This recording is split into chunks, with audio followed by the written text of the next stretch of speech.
계획에 마케도니아 지방으로의 복음 전파 계획은 없었어요. 그렇죠? 하나님께서 환상을 보여주셨단 말이죠. 그 환상을 좇아서 마케도니아 지방으로 가게 되고, 그래서 이 빌립보를 거쳐서 데살로니가 그리고 베레아, 아가야 지방으로 내려오는 2차 전도 여행이 완성되게 되었단 말입니다. 그러니까 하나님께서 강권적인 역사로 이 데살로니가를 바라보게 하셨는데 그 이유와 목적이 있어요. 어떤 이유 때문에 그러냐면 이 데살로니가 가지고 있는 지리적인 특징을 여러분 늘 기억하셔야 됩니다. 여러분 그 비아라고 하는 단어를 혹시 들어보셨어요? 라틴어 비아, 길이라는 뜻이죠. 비아. 그러니까 모든 길은 로마로 통한다. 이런 말 많이 들어보셨죠? 그러니까 왜 그러냐면 로마가 건축한 도로 때문에 그래요. 로마가 건축한 도로를 비아라고 부릅니다. 비아. 그냥 상식적으로 알아놓으시면 성경을 읽을 때 많이 도움이 됩니다. 비아. 그래서 두 개의 비아가 있었어요. 한번 해보시겠습니까? 비아 에그나시아스, 비아 앞비아. 이게 대표적인 로마가 건축한 고속도로입니다. 경부고속도로 뭐 이런 것들처럼. 그러면 이 비아 에그나시아스는 어떻게 연결되었을까? 두 번째 페이지 한번 보시겠어요? 이 비아 에그나시아스는 이 마케도니아 지방 북쪽으로부터 시작해서 드라키움이라고 하는데 그 중간 기착지가 데살로니가예요. 그리고 이것이 그 유명한 비잔티움까지 연결되는 도로, 이것을 비아 에그나시아스라고 얘기합니다. 그러니까 저쪽 항구의 바다 인접으로부터 바다 인접으로까지 이렇게 연결되는데 중간에 가장 중요한 기착지가 데살로니가였단 말입니다. 그 두 번째는 어떤 도로가 있냐면 비아 아피아라고 하는 도로가 있어요. 비아 아피아는 밑에 보면 로마, 여러분 이탈리아 지도 보이시죠? 그 이탈리아 지도를 서에서 동으로 꿰뚫어 버리는 그런 중요한 도로였는데, 이 비아 아피아를 통해서 로마의 군대는 저쪽 마케도니아 지방과 아시아 지역으로 진출을 하게 돼요. 배를 타고.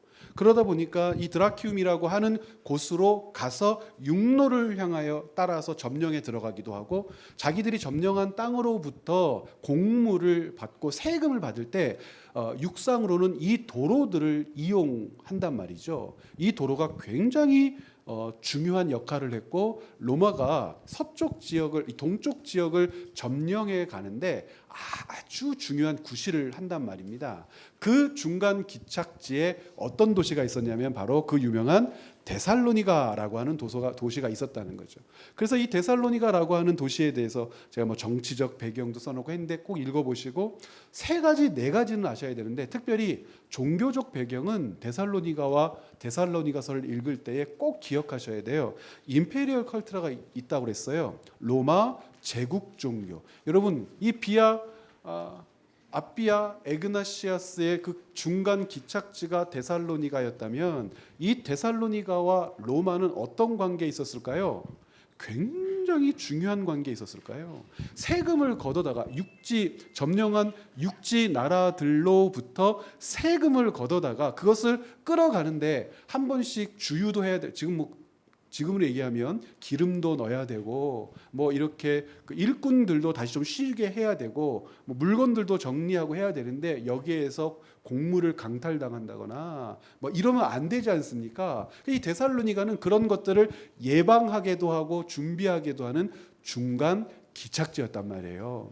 그러다 보니까 이 로마가 아주 신경 쓰지 않을 수 없었겠죠. 믿을 만한 사람들을 거기에 집정관, 뭐 아니면은 도시의 중요한 관직을 갖도록 하지 않았겠습니까? 믿는 사람이 아니면 그 지역을 행정적으로 관리하도록 권한을 인정했겠습니까? 안 인정했겠습니까? 안 인정했겠죠. 그러니까 이 데살로니가라고 하는 지역은 빌립보 못지않게 친로마적일 수밖에 없었고, 이것이 로마로 연결되는 도로와 밀접한 연관이 있었고, 나중에 놀랍게도 이 도로들은 무엇을 전파하는 수단이 돼요? 육지 도시들의 복음을 전파하는 중요한 길 수단이 되어버립니다. 그러니까 이 임페리얼 컬트라고 하는 로마 제국 종교, 황제를 숭배하는 이 데살로니가에는 아주 깊이 자리 잡아 있었다. 또 어떤 것이 있다고 그랬어요?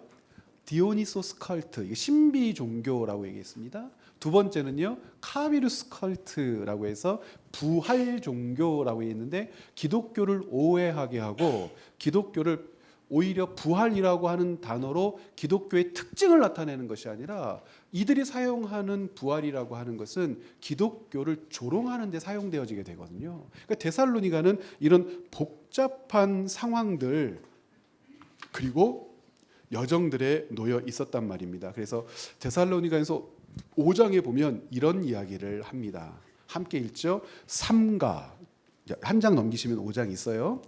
같이, 제가 성경 읽자고 하는 부분은 성경책 피세요 하지 않으면 다 교환에 있습니다. 자, 함께 읽어요. 삼가, 누가 누구에게든지 악으로 악을 갚지 말게 하고 서로 대하든지 모든 사람을 대하든지 항상 선을 따르라. 자, 왜 이 말을 했을까요?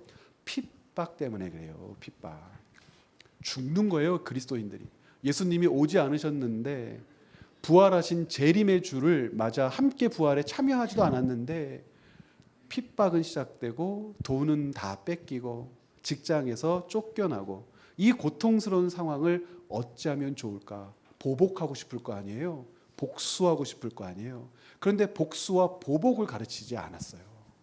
항상 저도 이 말씀을 읽을 때마다 그리스도인들은 어떻게 살아야 되나, 과연 우리는 이렇게까지 살 수 있을까? 사람은요, 복수해야 마음이 풀린대요. 보복해야 마음이 풀린대요. 보복하면 찜찜한 게 아니라 흘려 들어오는 소문에라도 나를 괴롭힌 사람은 길을 걷다가 다리가 톡 부러졌으면 좋겠고, 밟아도 똥을 밟았으면 좋겠고, 똥을 밟음과 동시에 미끄러져서 뒤로 넘어져도 코가 깨졌으면 좋겠는 게 사람의 심정인 거예요. 안 그래요, 여러분? 근데 저는 조금 부족한 목사라서 제 마음이 항상 그럴 때가 있어요. 그럼 또 막 회개해요. 왜 그러냐면 악으로 악을 갚지 말라는 이 말씀이 너무 힘이 들어요.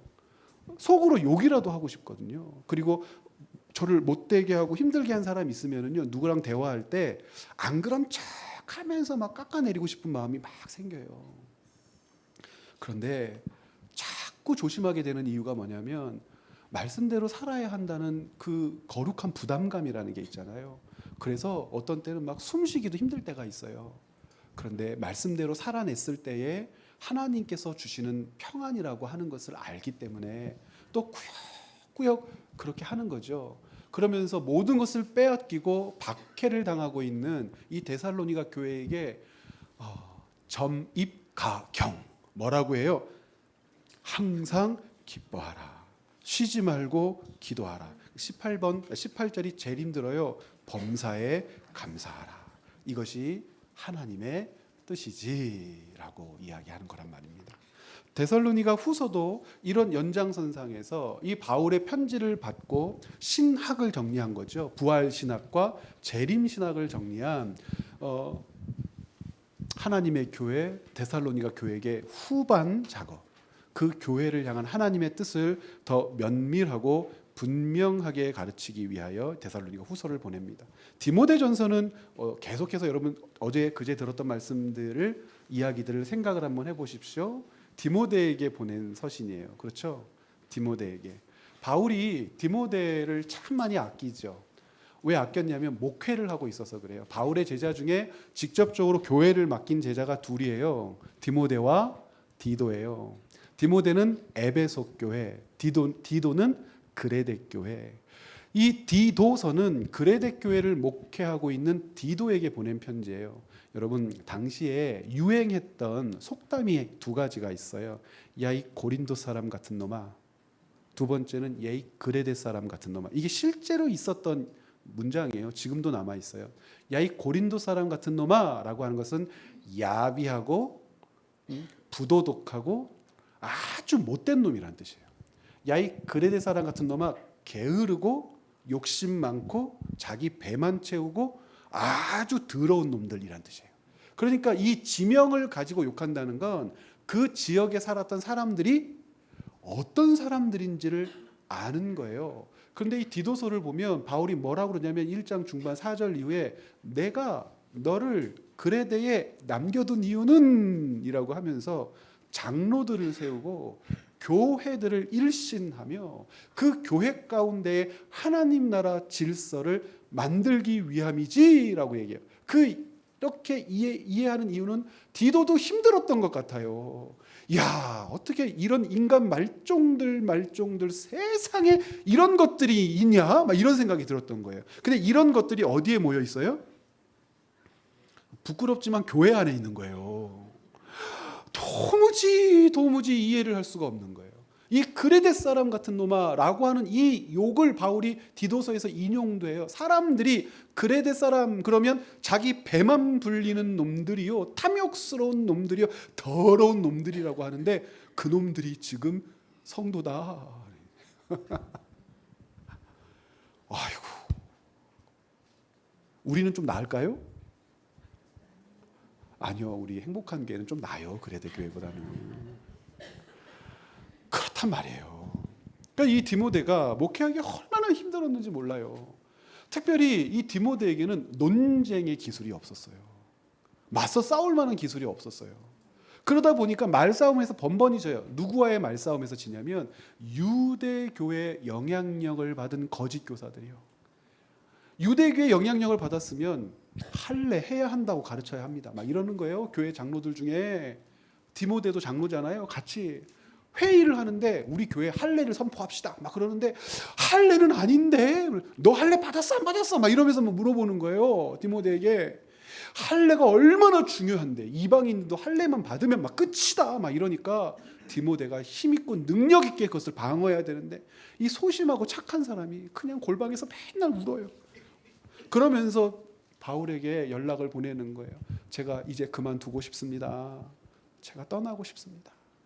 얼마나 힘들고 마음이 아팠던지 바울이 디모데 후서를 기록할 때는 2차 투옥됐을 때예요. 이제 디모데 후서를 기록하고 보내고 난 다음에 얼마 안 있어서 죽어요. 그런데 이 디모데 후서를 뭐라고 제가 별명을 붙였냐면 디모데를 위로하기 위하여 옥에 갇힌 바울이 보낸 편지. 누가 위로를 받아야 돼요? 바울이. 이제 자기가 죽는다는 것을 알고 쓰는 편지거든요. 그런데 오히려 옥에 갇힌 바울이요, 자기의 제자 디모데를 끝까지 사랑하며 그를 신뢰하며 격려하는 글을 마지막으로 남기면서 에베소 교회를 맡겨요. 에베소 교회가 너 때문에 살아날 거야. 하나님께서 너를 세우신 분명한 목적이 있어. 에베소 교회를 통하여 하나님께서 어떤 일을 하실까? 에베소 교회 갈등을 디모데가 조정을 못했다고 그랬잖아요. 이 거짓 교사들에 의하여 선동되는 사람들을 잠재우지를 못했어요. 신화, 족보 막 이런 것들을 나열하기 시작하는데 디모데 전서 보면은 이제 그런 내용들이 구체적으로 나오죠. 어떤 일들이 나와요? 우리 같이 한번 찾아서 읽어봤으면 좋겠는데 두 가지입니다. 자, 1장을 한번 성경 1장을 한번 펴보시죠. 디모데 전서 1장.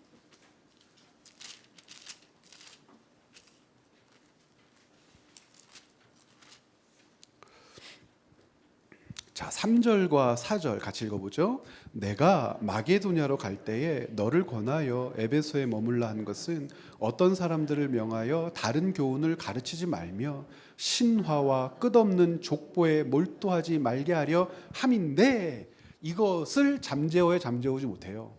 잠재우지 못해요. 그래서 에베소 교회에서 무슨 공명첩을 사는 것도 아니고 막 그 유대인들의 족보를 부러워하고요.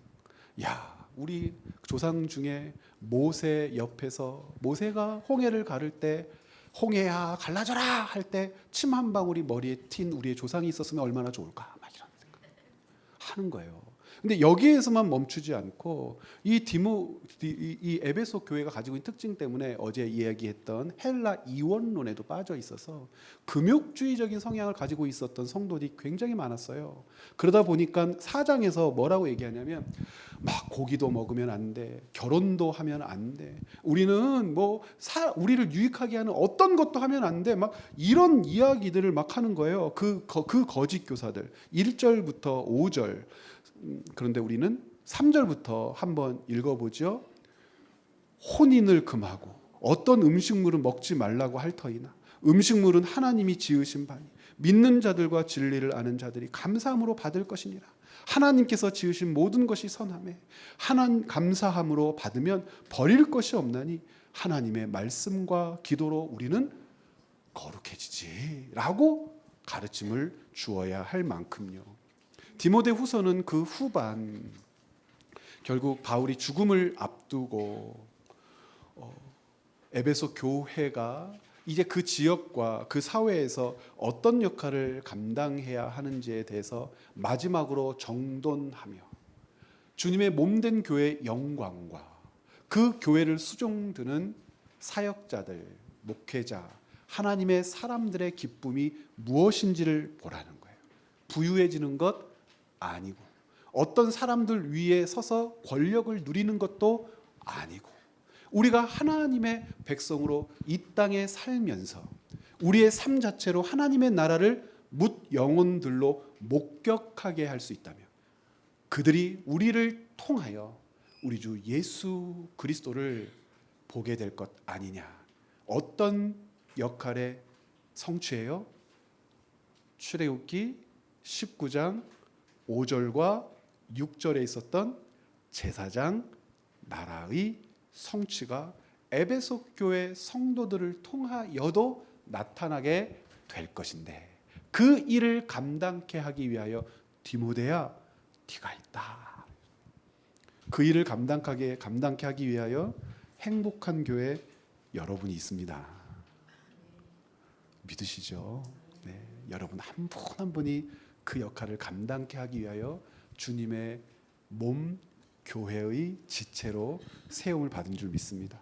조금 전에 말씀드렸던 것처럼 디도서는 그런 배경을 가지고 있는데 디도서에서 우리가 주목해야 될 것, 참 디도서의 표현이 멋진데 선민 그러면 여러분 선민이라고 하는 이 뜻은 선택이라고 할 때 그 선자를 주로 쓰거든요. 누가 주로 좋아하고 사용했던 말이에요? 유대인들. 우리는 선민이야. 그런데 바울이요, 우리는 선민이라고 얘기해요. 유대인이 말하는 선민이 아니라 여기서 말하는 선은 착할 선자예요. 유대인들은 자기들을 가르쳐서 우리는 하나님의 선민이야 그랬을 때 자기들의 고립된 혈통과 율법 안에서만 하나님 백성됨을 이룰 수 있어라고 이야기하지만 바울이 디도서를 통하여 디도에게 가르치는 선민은 우리는 하나님의 선민이야라고 하면 하나님의 착한 백성이야. 하나님의 선한 역사를 드러내는 백성이야. 하나님의 선한 역사가 우리를 통하여 드러낼 때 어디도 변화할 수 있어요? 그레데가 변화될 수 있다는 거예요. 그것이 이제 디도서 1장에 이렇게 기록되어 있어요. 본문을 한번 다시 한번 보죠. 디도서 한번 찾아보시겠습니까? 1장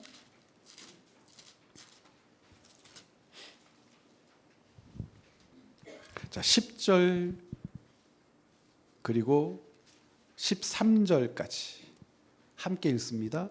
불순종하고 헛된 말을 하며 속이는 자가 많은 중 할례파 가운데 특히 그러하니 그들의 입을 막을 것이라. 이런 자들이 더러운 이득을 취하려고 마땅하지 아니한 것을 가르쳐 가정들을 온통 무너뜨리는도다. 그레데인 중에 어떤 선지자가 말하되 그레데인들은 항상 거짓말쟁이며 악한 짐승이며 배만 위하는 게으름뱅이라 하니 이 증언이 참되도다. 그러므로 네가 그들을 엄히 꾸짖으라. 이는 그들로 하여금 믿음을 온전하게 하고 유대인의 허탄한 이야기와 진리를 배반하는 사람들의 명령을 따르지 않게 하려 함이라. 이런 그레데인들도 어떻게 될 수 있다고요? 선민이 될 수 있다고요. 선택한 백성이 아니라 착한 백성. 하나님이 선택한 백성은 착한 백성이에요.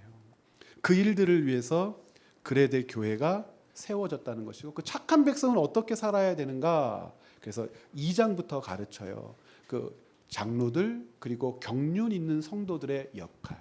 젊은이들이 이 경륜 있는 성도들에게 무엇을 배워야 하고 어떻게 살아야 하는지를 배우도록. 그리고 경륜 있고 교회 지도자들인 교회의 어른들은 어떤 역할을 해야 하는지. 그러면서 3장에 통치자들과의 관계까지도 가르치는데 로마서 8장도 그렇고 디도서 3장도 그렇고 베드로도 그렇고 세상 권세에 복종하라고 하거든요.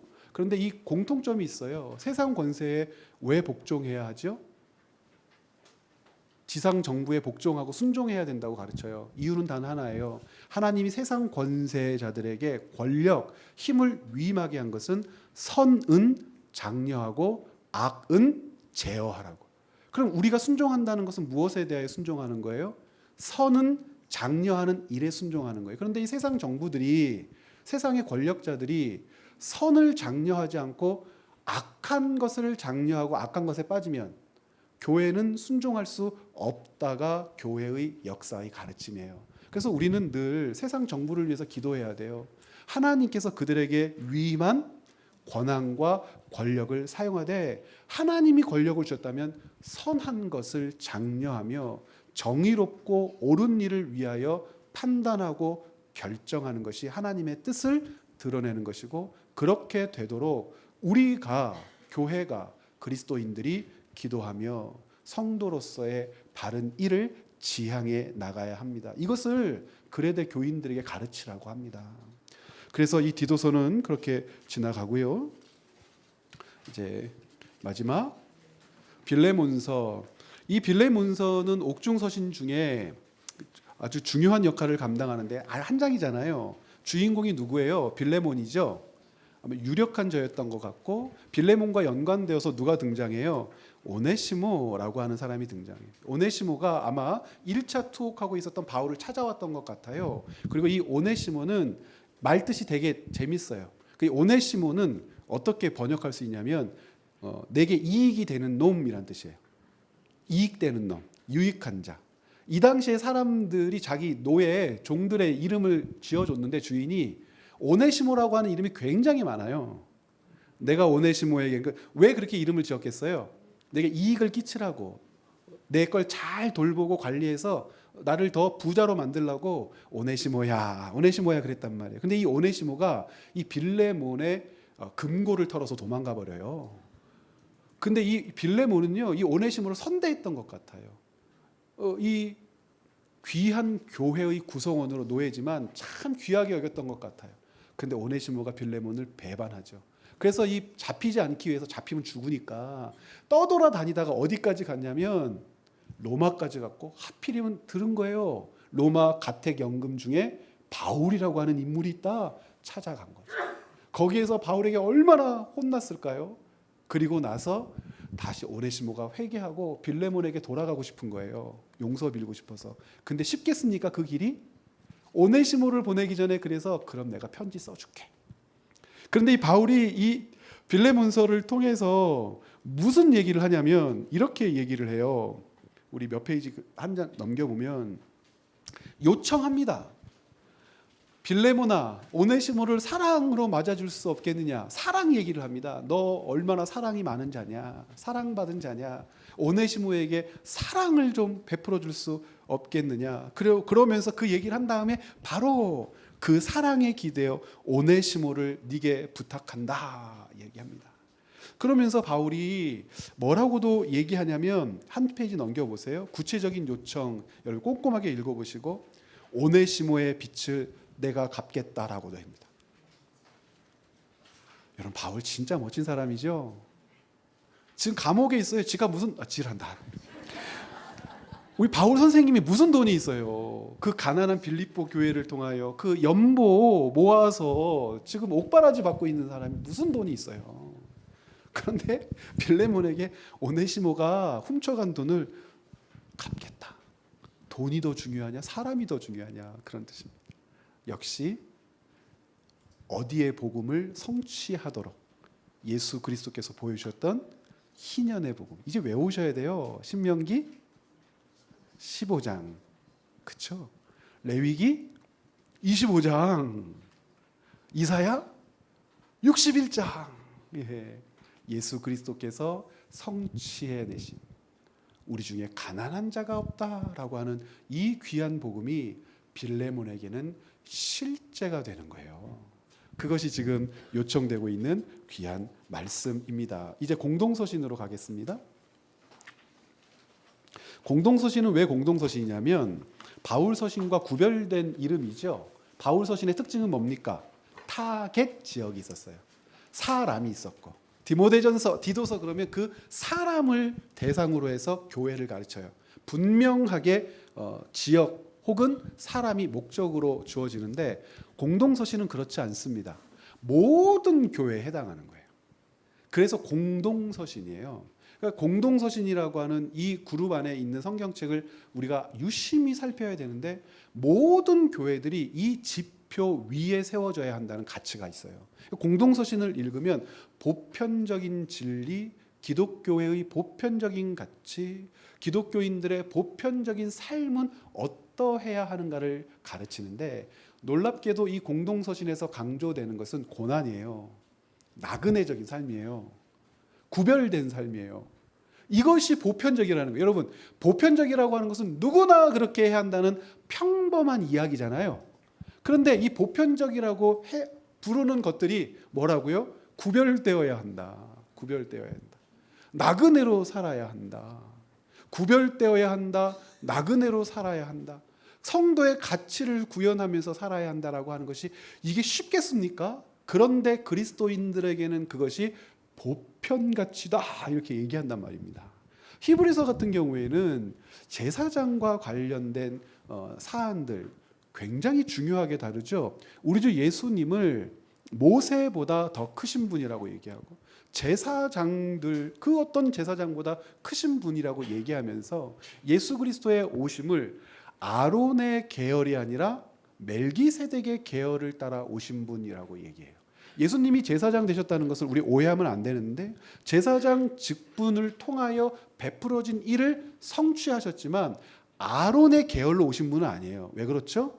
인간 아론이 가지고 있는 제사장직이라고 하는 것은 아론에게 맡긴 것이지 아론 자체의 숭고함이나 능력이나 뭐 이런 것들을 예수님이 계승하셨다는 뜻이 아니기 때문에 히브리서에서는 뭘 강조하고 싶냐면 예수님의 계통, 우리 반차라고 하는 번역도 많이 알고 있는데 누구의 계통으로 오신 분이다? 멜기세덱의 계통으로 오신 분이다. 그래서 멜기세덱을 소개하는 거예요. 멜기세덱이 언제 등장하는 인물이냐면 창세기 14장 그돌라 오멜을 비롯한 메소포타미아 4개국 연합군이 가나안 땅을 침공했을 때 이때 가나안 땅은 이미 메소포타미아 세력들에게 조공을 갖다 바치는 어떤 그 핍박받는 지역 그리고 뭐라고 식민지 국가였어요.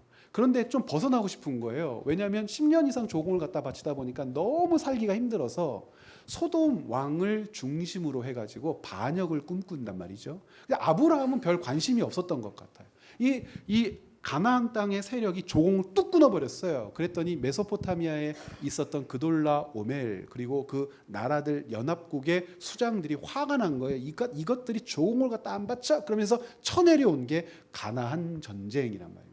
이 전쟁에서 결과가 뭡니까? 이 소돔과 고모라를 비롯한 가나안 땅의 부족들이 왕창 깨져가지고요. 몽땅 다 포로로 잡혀가는데 하필이면 아브라함과 헤어졌던 조카 롯도 거기 있어서 싹 다 빼앗기고 포로로 잡혀간다는 소식을 아브라함이 듣고 자기의 가병을 이끌고 가서 물리쳤더니 하나님께서 승리를 주셨다. 마중 나온 사람이 누구냐면 멜기세덱이었다. 처음도 없고 끝도 없고 그는 하나님의 제사장인데 아브라함이 거기에 바짝 엎드려 자기가 가지고 있는 것에 10분의 1을 드렸다. 그런데 예수님께서 그 계통으로 오신 누구시다? 대제사장이시다. 그러면 왜 이 창세기 14장을 인용해서 히브리서 기자가 예수님을 소개하고 있느냐? 멜기세덱이 아브라함에게 했던 일 뭡니까? 복과 평안을 빌어 하나님의 백성의 위용을 멜기세덱으로부터 아브라함은 인정받습니다. 네가 누구냐? 너는 누구냐라고 하는 이 정체성을 확인하는 장면이에요. 그래서 15장에 가면은 하나님께서 이 정체성을 확인한 아브라함과 언약을 갱신하십니다. 그 유명한 횃불 언약이요.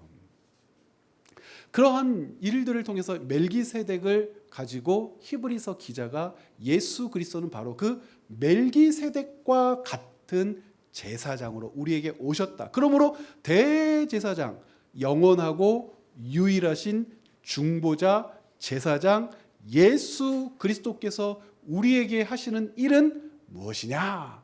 이것이 히브리서 전체의 주제예요. 멜기세덱이 아브라함에게 했던 바로 그것.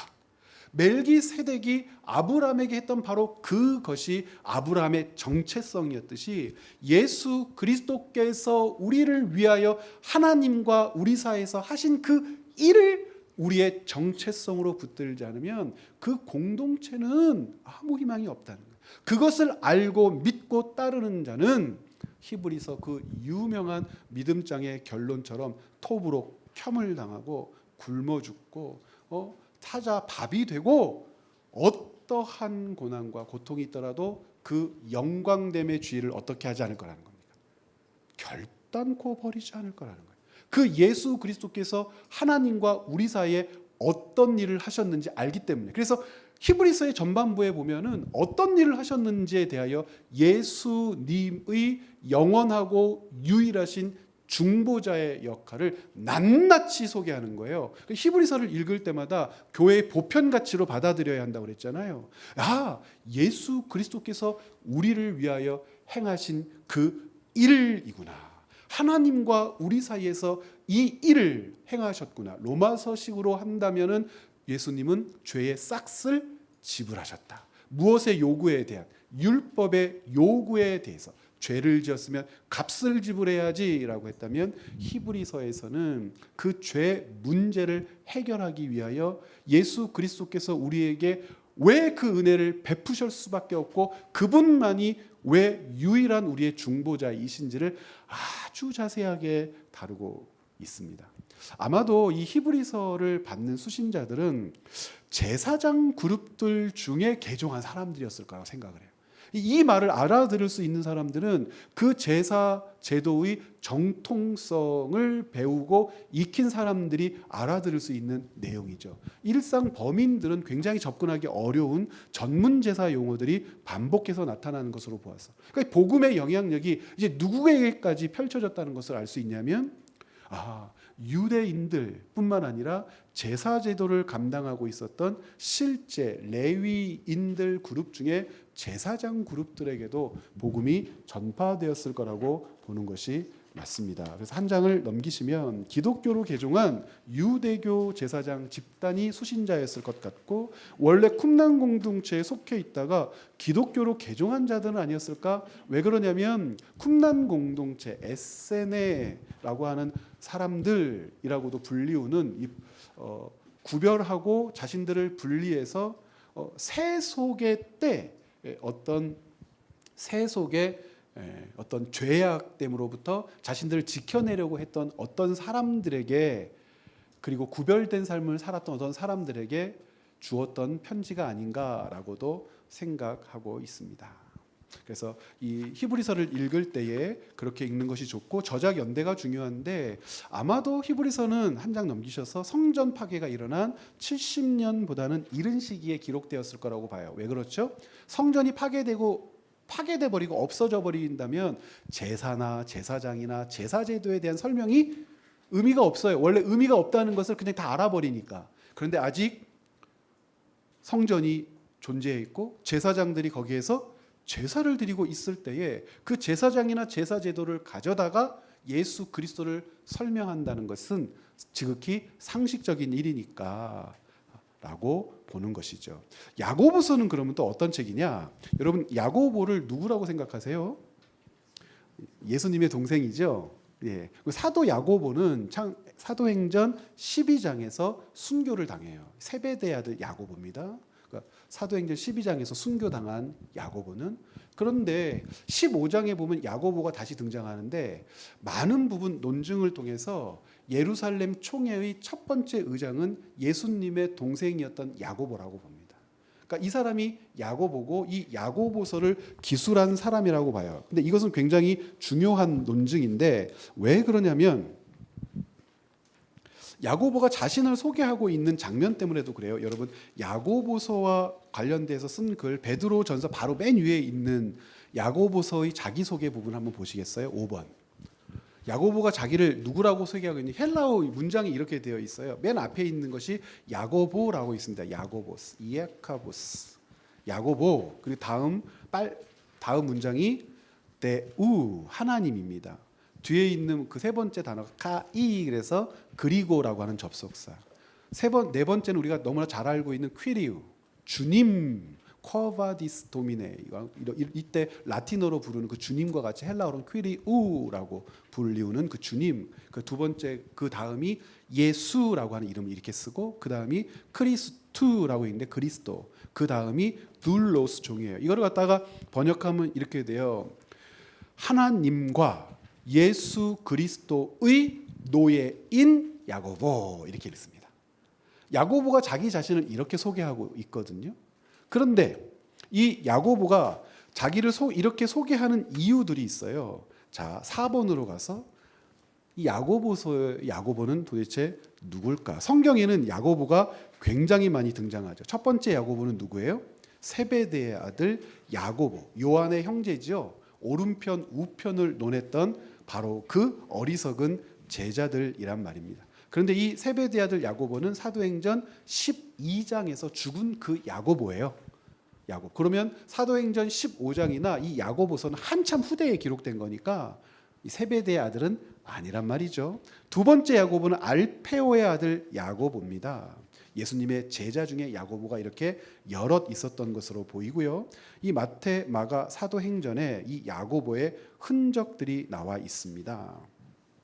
그런데 이 알페오의 아들 야고보는 성경의 제자로 소개되고 있을 뿐 저술이나 다른 기록 증거가 없어요. 그래서 사람들은 이 야고보서를 알페오의 아들 야고보라고 생각하는 사람들도 옛날에 많이 있었어요. 당연히 성경은 예수님의 제자가 기록했겠지라고 생각했기 때문에. 그런데 이게 연관되거나 연결되어지는 증거를 다시는 찾을 수 없는 거예요. 그래서 그 본문 안에서도 찾을 수가 없고 아닐 거다. 세 번째 야고보는요, 그냥 작은 야고보라고 하는데 성경에 큰 야고보, 작은 야고보, 누구누구 아들의 야고보라고 하는 건 구별하기 위해서 그렇습니다.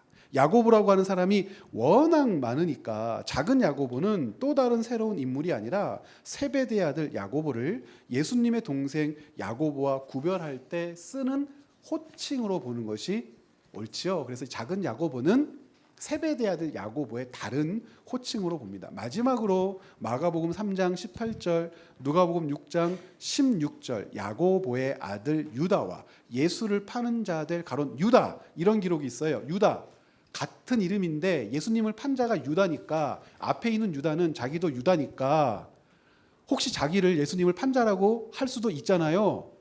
이미 유다는 죽었지만 그래서 예의상 그를 구별해 주기 위해서 누구의 아들이라고 밝혀요? 네, 야고보의 아들이라고 밝히고, 예수님을 판 유다는 가룟 지방, 그러니까 그가 어디 출신인지를 따로 밝혀서 이 야고보와 이렇게 구별을 합니다. 그런데요, 이 야고보는 그래서 누구로 봐야 하느냐? 그래서 예수님의 친동생으로 보는 것이 옳다는 거예요. 마태복음 12장 46절 밑에 보면 예수께서 무리에게 말씀하실 때 모친과 동생들이 예수께 말하려고 왔다, 그런 걸로 보아서 마리아와 요셉 사이에는 아들, 딸들이 있었던 것으로 우리는 알 수밖에 없죠. 부인할 수가 없어요. 예수님은 장남이었었고 그 이후에 형제 여럿과 그리고 여동생까지도 두었던 것으로 보입니다. 요한복음 2장 12절에도 그렇게 되어 있잖아요. 그 위에 예수께서 그 어머니와 형제들과 제자들과 함께 가버나움으로 내려가셨다. 근데 이제 갈라디아서의 기록이 결정적이에요. 갈라디아서 1장 19절에 보면은 바울이 예루살렘을 방문했을 때 내용을 기록하고 있는데 15장에서 예루살렘 총회의 전후, 그리고 그곳에서 만났던 사람, 바울이 거기서 만난 야고보를 누구라고 이야기하고 있냐면 주의 형제 야고보 그랬어요. 여기서 주의 형제 야고보가 예루살렘 의회의 총장이었었거든요. 세베대의 아들 아니란 말이에요. 이미 죽었으니까. 그래서 이 사람으로 말미암아 남겨진 기록이 야고보서이기 때문에 우리는 이 야고보서를 누가 기록했다고 보면서 읽어요? 예수님의 형제 야고보. 그런데 이 야고보가 자기를 소개하면서 하나님과 예수 그리스도의 노예라고 자기를 소개해요. 이 노예라고 하는 표현, 우리는 통상 둘로스라고 하는 단어를 써서 종이라고 하는데, 이 당시에는 4가지 종류의 종이 있었어요. 그 종들 중에서 하나로 불리우는 게 둘로스라고 하는 종이란 말이에요. 이 종들에 대한 이야기들을 한번 읽어보시고, 둘로스는 이 종들 4그룹 중에서 가장 밑바닥에 있는 종이에요. 가장 허드렛 일과 더러운 일과 사람 취급을 받지 못했던 종을 둘로스라고 불리우는데, 놀랍게도 예수님의 형제, 혈육이었음에도 불구하고 예수님의 노예라고 자기를 이야기해요.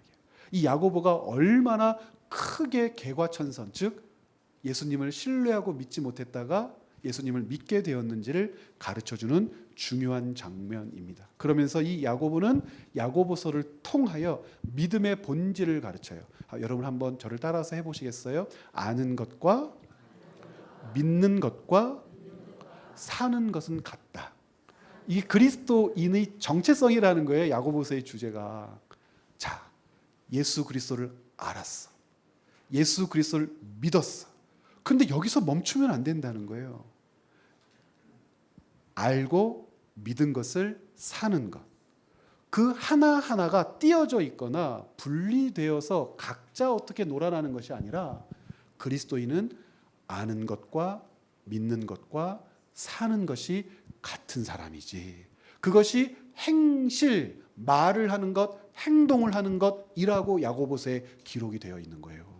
야고보서의 이 기록이 얼마나 중요한지요. 루터는 야고보서를 오해했던 것 같아요. 야고보서를 지푸라기라고 그랬어요. 지푸라기. 있어도 되고 없어도 되고 정경에서 빼도 된다고 생각을 했어요. 그런데 여러분, 야고보가 이야기하는 행실과 루터가 이야기하는 믿음은 다른 것이 아니라 같은 것입니다. 모두 다 그리스도인의 정체성을 이야기하는 것인데, 알고 믿고 사는 사람을 우리는 그리스도인이라고 한단 말입니다. 이것이 야고보서의 주제고요. 베드로전서, 이 지필 배경이 굉장히 중요해요. 많은 사람들이 베드로 사도에게 질문하죠. 성도들에게 왜 고난이 있습니까? 환장하겠는 거예요. 이 고난 때문에. 이 고난이 있습니까? 라고 하는 이 질문에 대하여 베드로는 답해야 되는데, 질문 1, 이건 교회들의 질문일 수도 있어요. 지금 개인의 질문일 수도 있고 교회의 질문일 수도 있는데, 어떤 질문을 할 수 있어요? 예수님의 부활이 사탄에 대한 승리였다고 우리가 배웠습니다. 베드로 장로님, 지금 내가 당하고 있는 고난의 의미는 그럼 뭡니까? 승리하셨다면 왜 내게 고난이 있죠? 지금도 계속되고 있는 성도에 대한 국가적 박해, 이게 개인에게도 얼마나 고통스러운지 아시는데, 예수님이 사탄에 대하여 승리하신 것 맞나요? 이렇게 이 질문할 수 있죠. 2번째, 나와 내 주변에 일어난 불행들에 대해 설명을 해 주십시오. 하나님의 섭리를 인정하고 믿는 나에게 하나님은 왜 이와 같은 불행을 주시나요? 왜 내 자식이 이번 시험에 떨어지는 겁니까? 도대체 몇 년 동안 취업 준비를 해야 되는 겁니까? 여러분 그런 질문 해본 적 없으세요? 있단 말이에요. 그리스도께서 승리하신 하나님 나라의 영광스러운 백성이 왜 이렇게 돈 때문에 추잡스럽게 살아야 합니까? 베드로가 이런 질문 받고 얼마나 속상했을까요? 3번째 질문, 혹시 내가 당하는 불행은 하나님이 나를 사랑하시지 않기 때문은 아닐까요? 제가 구원받았다고 말하지만 하나님의 뜻과 상관없이 나만 구원받았다고 착각하고 좋아하는 것 아닐까요? 4번째, 하나님이 나를 사랑한다 할지라도 사탄의 세력이 너무 강력해서 하나님께서 나를 돌볼 수 없는 상황에 종종 처해지는 것 아닐까요? 승리하셨다고 하지만 아닌 것 같아요. 지금 나에게 닥친 고난이 그런 상황인 것 같아요. 하나님, 나는 그래서 사탄이 너무 무서워요. 우리 이런 질문 할 때 있죠. 폭넓게 제가 글을 이게 완화해서 기록했지만 우리 모두에게는 이런 질문이 있습니다. 베드로의 답변 1번 아래로 보시면, 성도됨의 영광스러운 신분을 먼저 확인해야지. 그것은 무엇과도 바꿀 수 없는 극치의 가치지. 1장 4절에서 같이 읽어볼까요? 썩지 않고 더럽지 않고 쇠하지 않은 유업을 잊게 하시나니 곧 너희를 위하여 하늘에 간직하신 것인데, 썩을 것 때문에 마음이 무너지고 쇠하는 것 때문에 마음이 무너지고, 이 전문 용어로 엔트로피의 법칙, 열역학 제2법칙, 가장 쉬운 말로는 감가상각의 법칙이라고 하잖아요. 세상 모든 것들은 다 사그라져. 사람은 늙고 가지고 있는 지위는 내려놓게 될 것이고, 네가 아무리 무엇인가를 구현하고 만들었던들 그것을 소유할 수 없지. 그런데 하늘에 간직된 것은 사그라지지 않아, 쇠하지 않아, 썩지 않아. 우리에게 그 영광스러운 것을 기업으로 간직하셔 상속의 날을 준비하고 계시는데, 세상에 썩어질 것에 마음을 빼앗기면 어떻게 한단 말이냐. 두 번째 답변, 예수 그리스도께서 보이신 본을 기억해 보자. 그분의 삶, 고난이라고 하는 것을 한번 생각해 보자. 왜 고난 받으셨지? 죄가 있어 매를 맞고 참으면 무슨 칭찬이 있으리요. 그러나 선을 행함으로 고난을 받고 참으면 이는 하나님 앞에 아름다우니라. 21절 함께 읽어요. 이를 위하여 너희가 부르심을 받았으니 그리스도도 너희를 위하여 고난을 받으사 너희에게 본을 끼쳐 그 자취를 따라오게 하셨으니, 그리스도인의 삶은 고난이야. 고난이 우리에게 유익이 된다라고 하는 실질적인 고백을 가르치는 겁니다. 고난을 뛰어넘는 그리스도인의 구체적인 삶의 모습이 있다, 이렇게 얘기해요. 세 번째, 이것들이 너의 삶이 되게 해라. 네 번째 답변 같이 한번 읽어보겠습니다. 지금 내 앞에 있는 고난의 궁극적 의미를 깨달으라. 고난은 하나님의 백성을 연단하는 과정이다. 그래서 4장 2절에 제가 읽어보겠습니다. 그 후로는 다시 사람의 정욕을 따르지 않고 하나님의 뜻을 따라 육체에 남은 때를 살게 하실 것이다. 여러분, 베드로 전서와 후서의 저자는 베드로입니다. 그런데 이 베드로의 저작을 의심하는 사람들이 굉장히 많아요. 왜냐하면 헬라어가 유려해요. 아름답습니다. 굉장히 아름다워서 다른 어디에서도 찾아볼 수 없고, 이 짧은 베드로 전서와 베드로 후서에서만 발견되는 헬라어 단어들이 굉장히 많단 말이죠. 이것을 뭐라고 부르냐면, 베드로 후서로 넘어가시면은 이런 단어는 하나 상식적으로 외워놓으셨으면 좋겠어요. 저자 문제 부분, 하펙스 레고메나, 한번 따라서 해보실 거예요. 하펙스 레고메나. 이 하펙스 레고메나라고 하는 의미는 되게 중요해요. 다른 데서는 찾아볼 수 없고 거기서만 발견되는 것. 이걸로 저자 문제, 뭐 지역 문제, 시대 문제를 구별하는 아주 중요한 기준으로 삼거든요. 요즘에 유행하는 단어가 있잖아요. 그렇잖아요. 예를 들면 선생님을 쌤이라고 불러요. 애들은 쌤. 그러면 어떤 문서에 한 200년 정도 지난 다음에 어떤 문서에 쌤이 그랬다. 그러면 사람이 쌤이 뭐지 하다가 역사를 추적해 보니까 이 쌤은 2020년경에 사람들이, 특별히 학생들이 자기를 가르치는 선생님을 불렀던 단어야. 그러면 시대를 추정할 수 있는 거잖아요. 이런 의미. 그런데 이 성경 중에도 이 하펙스 레고메나라는 게 있어서 저자들마다 어떤 책에 독특하게 사용하는 단어가 있는데 한두 개예요. 한두 개. 그런데 이 베드로 전후서에는 몇 개나 있어요? 베드로 후서에 사용 단어는 57개 중 32개는 LXX에서도 찾아볼 수 없는, 그러니까 흔히 쓰는 단어가 아닌 거예요. 그래서 이 베드로가 안 썼다. 왜냐하면 베드로는 무식하잖아. 이게 이유예요. 여러분, 베드로가 무식하다는 증거가 어디 있습니까? 2분 안에 설명을 해야 되는데, 여러분, 베드로는요 헬라어를 아주 능수능란하게 구사할 수 있었던 사람이에요. 아주 베드로의 동생 이름이 뭐죠? 앤드류잖아요. 안드레라고 하는 이름은 헬라식 이름이에요. 마치 이런 거죠. 여러분의 이름이 방말똥인데 내 동생은 매튜예요. 이럴 수 있어요? 이게 무슨 뜻이냐면, 자기 동생을 헬라식으로 불렀다라고 하는 것은 그 가족 자체가 어느 정도의 중산층 이상의 삶을 살았다는 증거고요. 베드로는 선단의 지주였어요. 선주였단 말이에요. 배를 한 척만 가지고 있었던 것이 아니라 여러 척 가지고 있었고, 더 중요한 것, 갈릴리 바다의 어업 허가권을 정부로부터 취득한 자예요. 아무나 배를 놀리지 못해요. 누구나 배를 고기 잡지 못해요. 이 당시에 갈릴리 바다는 특별히 지중해로부터 받은 물고기를 예루살렘이나 인근으로 가지고 오는데 고대 시대에 그 햇볕이 내렸는데 가도 다 상하죠. 근데 단백질을 생선으로부터 공급받을 수 있는 유일한 지역이었었기 때문에 어업 허가권이 엄청나게 비쌌다고 그래요. 근데 그 소유권을 가지고 그러니까 예수님이 돌아가시고 부활하시면 에따 모르겠다. 나는 고기나 잡으러 가야지. 이게 요한복음 20장에서 그랬더니 6명이 우르르르 따라붙어요, 베드로에게. 그만큼 영향력 있었던 당시의 선주였단 말이에요. 누가 베드로가 가난하다고 그래요? 베드로 막 무식하다고 그러고. 여러분 하나님 나라 가서 베드로 보면요 반드시 이거에서 따지면 나 내가 지금 배운 게 얼마인데. 베드로는요 굉장히 정치적으로도 민감했던 사람이었어요. 아마도 열심당의 일원으로 자기 민족의 독립을 위해서 단도를, 지금으로 얘기하냐면 일제시대 때 권총을 품에 넣고 다니면서 일본 사람만 보면 쏴 죽이고 도망하는 그런 종류의 사람이었단 말입니다. 그러니까 베드로 저작을 의심해서는 안 돼요. 그리고 베드로가 이 헬라어 단어들을 구사했다는 것에 대해서 여러분 이 베드로의 다른 가치를 바라볼 수 있어야 합니다. 이 베드로와 관련해서 자 보시고요. 요한 1, 2, 3서 세베대의 아들 요한입니다. 요한계시록의 저자 요한입니다. 요한복음의 저자 요한입니다. 바울 그 뒤를 이어서 가장 많은 성경을 기록했던 요한입니다.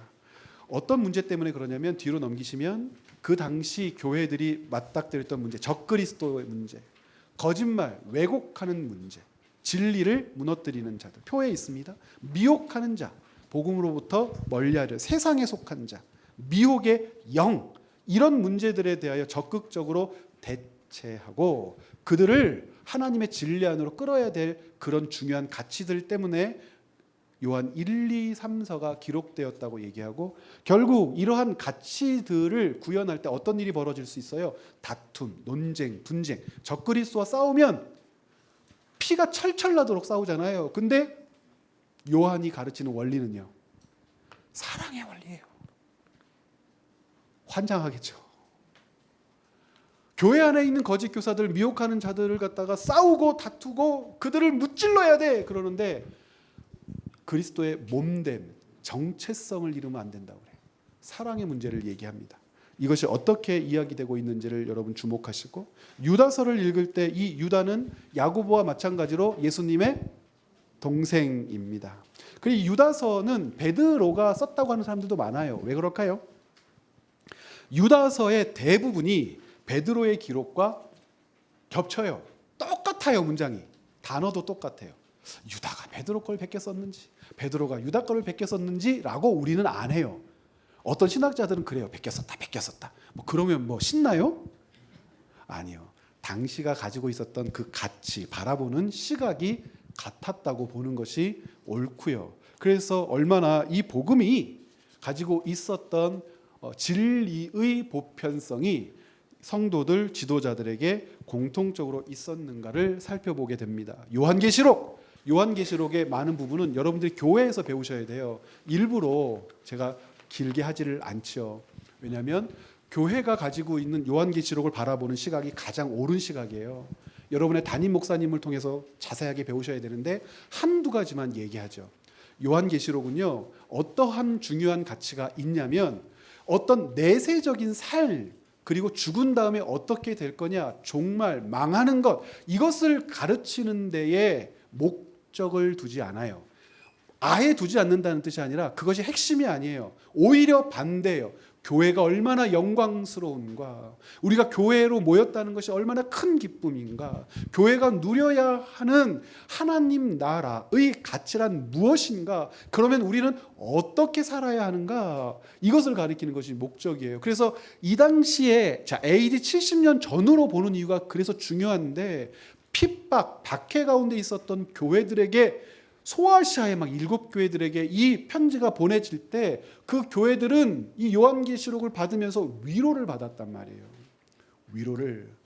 요한계시록에는 종말과 관련되어서 흔히 교회에서 역사적 전천년설이냐, 전천년설 그러면 안 되고 정확히 역사적 전천년설이냐, 후천년설이냐, 무천년설이냐 이런 논의들도 있는데, 요한계시록을 읽을 때 주의해야 될 두 번째 것, 상징적으로 읽어야 할 것과 문자적으로 읽어야 할 것이 분명히 나눠요. 이것은 문자적으로 읽어야 돼. 소아시아 7교회에게 주는 교훈들 문자적으로 읽어야죠. 근데 숫자들 보면 666, 오맨과 같은 영화를 봤던 추억 때문에 666이 사탄의 숫자고 여기에 나타나고 적그리스도가 나타나고 역사주의적 해석이라고 하고 있는데, 이 오맨의 주인공과 같은 적그리스도 사탄이 누구냐? 그랬더니 옛날에는 네로였다부터 시작해가지고 히틀러였다. 근데 독일이 망하잖아요. 그리고 나서 중공 혹은 러시아 공산주의 세력이었다. 근데 자유주의 물결에 의해서 자본주의에서 다 무너져 버리잖아요. 그럼 이제 누구를 하지? 그러다 요즘 이제 김정은까지 왔거든요. 그런데 여러분, 이 역사주의 해석은 옳지 않아요. 옳지 않아요. 계속해서 변해야 되잖아요. 크레딧 카드도 제가 어렸을 때만 쓰면 안 돼요. 바코드 666. 그래서 재밌게 이 666은 게마트리아예요. 기억나세요? 숫자 치환 방식. 뭐에 대한 게마트리아냐면 네로 카이사르를 게마트리아로 변환하면 666이에요. 누구를 가리키는 거예요? 사람의 순위 666이다. 이 당시에 핍박, 박해의 주체였던 네로라고 쓰고 싶은데 네로라고 썼다가 편지 걸리면 어떻게 돼요? 감추는 거죠. 네로에 대한 게마트리아란 말입니다. 그런데 이런 상징들도 있어요. 도대체 전천년설, 후천년설, 무천년설은 뭐냐? 이 천년설에 대해서도 교회에서 배우는 것이 가장 정확하고 가장 옳습니다. 핵심은 이것입니다. 천년을 실제 천년으로 볼 거냐, 상징적으로 볼 거냐. 실제 천년으로 본다면 예수님과 함께 천년 동안 왕 노릇하다가 지상에 남겨져서 고군분투하는 성도들과 사탄의 하수인들을 심판하는 마지막 심판 때에 임하게 될 것이냐, 아니면 이 천년이라고 하는 것은 상징적인 천년, 완전수니까 완전하니까 예수 그리스도의 초림부터 예수 그리스도의 재림 때까지의 전 기간을 천년으로 볼 거냐. 교회는 이 두 가지 생각으로 요한계시록을 보는데, 앞의 것으로 전천년설로 봐도 아무 문제가 없고 무천년설로 봐도 아무 문제가 없는데, 어떻게 성경을 읽을 거냐, 이 천년을 예수님의 초림으로부터 재림으로 읽을 거냐, 실제적인 천년으로 읽을 거냐, 이것은 교회의 지도를 받으시기를 부탁드립니다. 자, 이렇게 해서 신약 통독 세미나를 제가 정확하게 마치죠. 예, 네. 박수 안 쳐도 됩니다. 여러분들이 통독과 관련되어서 그 책을 조금 보셨으면 좋겠는 것이 있어요. 여러분들이 그 가정에 스터디 바이블을 한 권씩 비치해 놓으시면 좋아요. 그러니까 우리 목사님들은 다 아시는데, 스터디 바이블이 뭐냐면 성경책 한 권을 한 권 제가 이렇게 쓴 것처럼 저자는 누구고 배경은 어떻고 이런 주제는 어떻고를 갖다가 간략간략하게 하는데, 예를 들면은 서양에서는 그런 게 많아요. NIV라고 하는 성경이 있으면 NIV 스터디 바이블이 있고, 또 목사님들이 보는 영어 성경 중에 ESV English Standard Version이라고 해서 요즘 표준 문법이 적용된 영어 성경인데 ESV 스터디 바이블이 있어요. 근데 우리는 그렇게 영어로 놔두고 스터디 바이블 볼 것이 아니고, 제일 좋은 스터디 바이블은 그 에브리데이 스터디 바이블이라고 해서 제가 오랫도록 봉직했던 성서 유니온에서 발행한 스터디 바이블이 있어요. 그 스터디 바이블을 한 권 놓으면 통독에 굉장히 도움이 돼요. 그러니까 창세기를 읽을 때 창세기와 관련된 연관된 내용들을 한번 훑어보시고, 창세기 주제는 이렇구나, 이런 흐름이구나. 창세기는 워낙 들어서 많이 알고 있는데, 예를 들면은 뭐 아모스라든지 에스겔이라든지 예레미야든지 이게 가면은 조금 어렵잖아요. 그러면 거기에 등장하는 왕들이라든지 표현들이라든지 혹은 그 시대에 썼던 단어들이 지금 어떻게 이해돼야 된다든지, 지리적으로 여기가 어디 막 지도도 나와 있고 다 그래요. 그러니까 이런 스터디 바이블을 한 권 정도는 집에다 배치해 놓고, 목사님 설교 들으시면 혹은 설교 듣기 전에 집에 가셔서 한번 확인도 해보시고, 그러면서 더 풍성하게 말씀의 유익을 누리시는 여러분들 되셨으면 좋겠습니다. 그렇게 유익을 누려주시고요. 또 혹시라도 언제 어떻게 뵐지 모르겠지만 여러분들 제 얼굴을 보고 저 사람 어디서 봤는데 그러면 행복한 교회 교인이었습니다. 그럼 제가 반갑게 인사 나누겠습니다. 감사드립니다.